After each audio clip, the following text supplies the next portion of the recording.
श्री गणेशाय नमः. श्री स्वामी समर्थ. आज आपण अयोध्याकांडातला 12वा सर्ग वाचूया.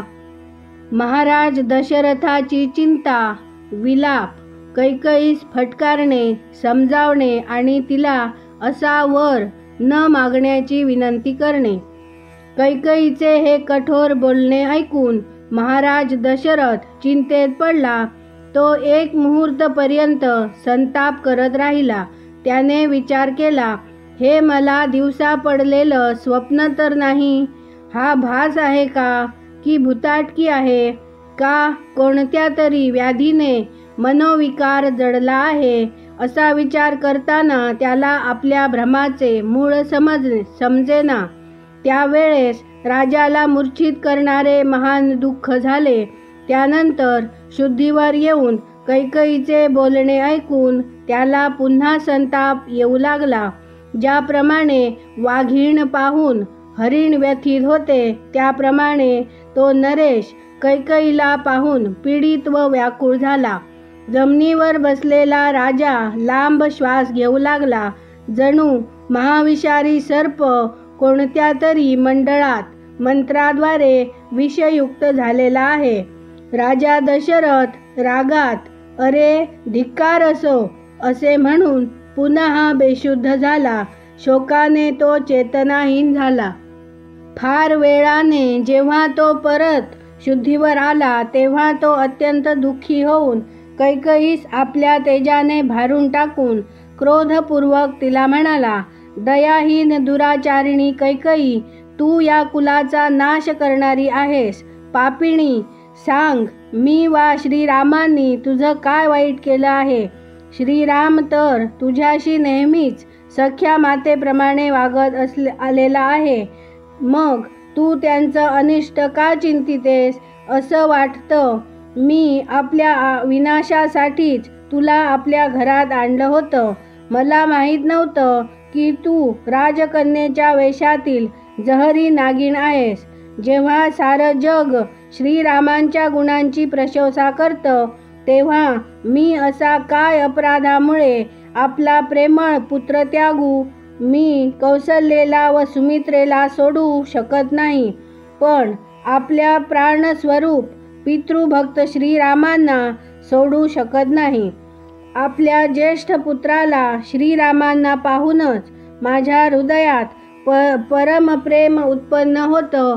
पण जेव्हा मला श्रीराम दिसत नाहीत, तेव्हा माझं चैतन्यच नष्ट होऊन जातं. सूर्याशिवाय एखाद वेळेस हे जग टिकू शकेल किंवा पाण्याशिवाय शेती निपजेल, पण श्रीरामाशिवाय माझ्या शरीरात प्राण राहू शकत नाहीत. तेव्हा असा वर मागून काहीच लाभ होणार नाही. पापिणी, निश्चयाच्या कैकई, तू हा निश्चय वा दुराग्रह सोडून दे. हे बघ, मी तुझ्या पायावर माझं मस्तक ठेवतो. माझ्यावर प्रसन्न हो. पापिणी, तू अशा परम क्रूरतापूर्वक गोष्टीचा विचार तरी कसा केलास? जर हे जाणू इच्छित असलीस की मला भरत प्रिय आहे का नाही, तर तुझा पहिला वर पूर्ण होईल. त्यानुसार मी भरतास राज्याभिषेक करतो. तू प्रथम म्हणायचीस की श्रीराम माझा मोठा मुलगा आहे व धर्माचरणात तो सर्वश्रेष्ठ आहे. पण आता कळलं की तू वर चांगलं बोलत होतीस व ती गोष्ट तू श्रीरामांना आपली सेवा करून घेण्यासाठीच सांगितली असशील. आज श्रीरामांच्या अभिषेकाची बातमी ऐकून तू शोकाने संतप्त झाली आहेस आणि मलाही संतापायला लावते आहेस. असं वाटतं की तुझ्या अंगात भूत संचारलं आहे. देवी, न्यायशील इक्ष्वाकू वंशात हा फार मोठा अन्याय उपस्थित होतो आहे. तुझी बुद्धी विकृत झाली आहे. विशाल लोचने, याआधी तू कधीच अशी वागली नव्हतीस की जे अनुचित वा अप्रिय होतं. म्हणून आज तुझ्या बोलण्यावर तर माझा विश्वासच बसत नाही. तुझ्यासाठी तर श्रीराम महात्मा भरताप्रमाणेच आहे. तू स्वतःच हे म्हणत होतीस. त्याच श्रीरामांचा 14 वर्षांचा वनवास तुला कसा आवडतो आहे? जे अत्यंत सुकुमार व धार्मिक आहेत त्या श्रीरामांना वनवास देणं तुला कसं बरोबर वाटतं? अरे रे, तू फारच कठोर आहेस. सुंदर नेत्रांच्या कैकयी, जे नेहमी तुझ्याच सेवा शुश्रूषेत असतात, त्या श्रीरामांना वनवासी करण्याची इच्छा तुला का बरं झालेली आहे? मी पाहतो आहे, भरतापेक्षा श्रीरामच तुझी सेवा जास्त करतात. नरश्रेष्ठ श्रीरामांपेक्षा दुसरं कोणी असं आहे का की जो गुरूंची सेवा करण्यात, त्यांचा आदर करण्यात व त्यांची आज्ञा पालन करण्यात तत्पर आहे? माझ्याकडे सहस्त्र स्त्रिया व बरेच उपजीवी भृत्युजन आहेत, पण कोणाच्याही तोंडून श्रीरामाविषयी तक्रार ऐकू येत नाही. पुरुषसिंह श्रीराम सर्व प्राण्यांना शुद्ध हृदयाने सांत्वना देत, प्रिय आचरणाने राज्यातील सर्व प्रजेला आपल्या अंकित ठेवतात. वीर श्रीरामचंद्र आपल्या सात्विक स्वभावामुळे सर्व लोकांना, दानामुळे ब्राह्मणांना, सेवेने गुरुजनांना आणि धनुष्यबाणाने युद्धस्थळी शत्रूंना जिंकून आपल्या अधीन करून घेतात. सत्य, दान, तप, त्याग, मित्रता, पवित्रता, सरलता, विद्या आणि गुरु शुश्रूषा हे सर्व गुण रामात स्थिर रूपाने आहेत. देवी महर्षींप्रमाणे तेजस्वी अशा त्या देवतुल्य श्रीरामाचे तू वाईट का चिंतितेस? श्रीराम सर्व लोकांशी गोड बोलतात.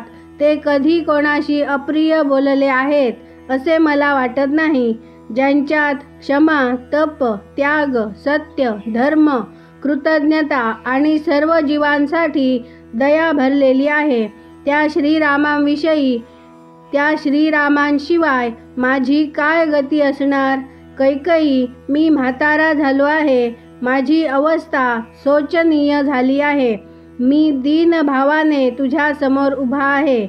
माझ्यावर तू दया केली पाहिजेस.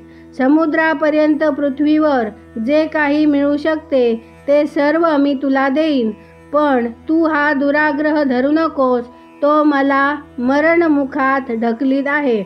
केकय नंदिनी, मी हात जोडतो आणि पाया पडतो. तू श्रीरामांना अभय दे. मला हे पाप लागू देऊ नकोस ग. महाराज दशरथ याप्रमाणे दुःखाने संतप्त होऊन विलाप करीत होता. त्याची शुद्ध पुन्हा पुन्हा हरपत होती. त्याला चक्कर येत होती. तरीही कैकयी विरघळली नाही.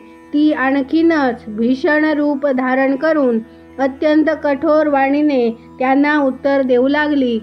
राजन, जर 2 वर देऊन आपण परत ते दिल्याबद्दल पश्चाताप करीत असाल तर वीर नरेश्वर, या पृथ्वीवर आपण आपल्या धार्मिकतेचा ढिंडोरा का पिटता?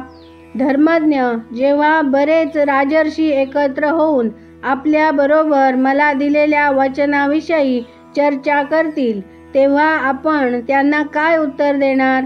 हेच म्हणणार ना की जिच्या कृपेमुळे मी जिवंत आहे, तिनं माझं मोठ्या संकटापासून रक्षण केलं. त्या कैकयीस वर देण्यासाठी केलेली प्रतिज्ञा मी खोटी पाडली. महाराज, आजच वरदान देऊन त्या उलट आपण बोललात तर आपल्या कुलातील राजांवर तो कलंक लागणारच.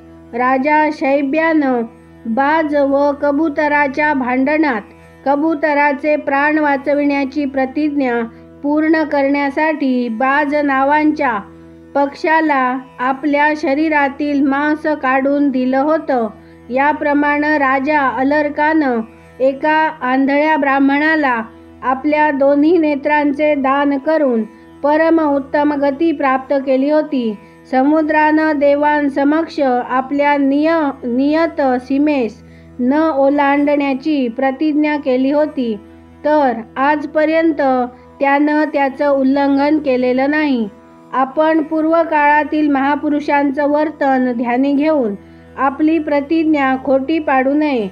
दुर्बुद्धी नरेश, आपण तर धर्माला तिलांजली देऊन श्रीरामांना राज्याभिषेक करून राणी कौसल्येबरोबर कायम मौज करू इच्छिता. आता धर्म होवो वा अधर्म, खोटं होवो वा खरं, ज्यासाठी आपण प्रतिज्ञा केली आहे त्यात परिवर्तन होऊ शकत नाही. जर श्रीरामांना राज्याभिषेक झाला तर मी आपल्यासमोर विष पिऊन बघता बघता मरून जाईन. जर मी एक दिवसही राममाता कौसल्येला राजमाता झाल्यामुळे दुसऱ्या लोकांना आपल्यासमोर हात जोडायला लावलेलं पाहीन तर त्याच वेळेस मी स्वतःला मारणंच चांगलं असं समजेन. नरेश्वर, मी आपल्यासमोर आपली व भरताची शपथ घेऊन सांगते की श्रीरामांना या देशातून हाकलविण्याशिवाय दुसऱ्या कोणत्याही वरानं मी संतुष्ट होणार नाही. असे म्हणून कैकेयी गप्प बसली. राजा बराच रडला पण त्याने तिला उत्तर दिले नाही. श्रीरामांना वनवास व भरतास राज्याभिषेक, कैकेयीच्या तोंडून हे परम अमंगल वाक्य ऐकून राजाची सारी इंद्रिये व्याकुळ झाली. तो एक मुहूर्तपर्यंत कैकेयीशी काही बोलला नाही. त्या अप्रिय बोलणाऱ्या प्रिय राणीकडे एकटक पाहत राहिला. मनात अप्रिय वाटणारी कैकेयीची ती वज्राप्रमाणे कठोर व दुःख शोकमय वाणी ऐकून राजाला फार दुःख झाले. त्याची सुख शांती हिरावली गेली. देवी कैकेयीचा तो घोर निश्चय व शपथ ध्यानात येताच हे राम असे म्हणून सुस्कार सोडून तो मोडलेल्या वृक्षाप्रमाणे कोसळला. त्याची शुद्धच हरपल्यासारखी झाली. तो उन्मादग्रस्त झाला. त्याची प्रकृती विपरीत झाली. तो रोगी वाटू लागला. याप्रमाणे मंत्राने तेज काढून घेतलेल्या सर्पाप्रमाणे राजा दशरथ निचेष्ट झाला. त्यानंतर त्याने दीन व आतुर वाणीने कैकेयीस म्हटले, अगं, मला अनर्थच अर्थाप्रमाणे वाटतो आहे. कोणी तुला असा उपदेश केला असं वाटतं आहे. तुझे चित्त ठिकाणावर नाही. त्यात भूत संचारलं आहे. पिशाचग्रस्त बाईप्रमाणे माझ्यासमोर अशा गोष्टी करताना तुला लाज कशी वाटत नाही? मला प्रथम हे माहीत नव्हतं की तुझं हे कुलांगनोचित शील या प्रकारे नष्ट झालेले आहे.